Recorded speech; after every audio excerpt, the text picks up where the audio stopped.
Hello, welcome back to my new kitchen channel. তো PoK রান্নাঘরে আজকে কী কী রান্না হয় তোমরা দেখো। আজকে একটা নতুন রেসিপি রান্না করব, তোমাদের সাথে শেয়ার করব।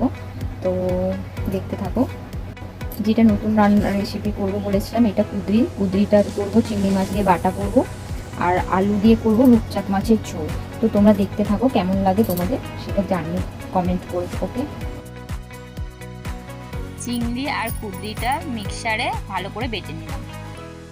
কুদরি আর চিংড়ি একসাথে বেটে রেখেছি এবং রসুনের সাথে দিয়েছি। তো আমি এবার কড়াতে তেল দিয়ে দেব। তেল দিয়ে দিলাম, সর্ষের তেল।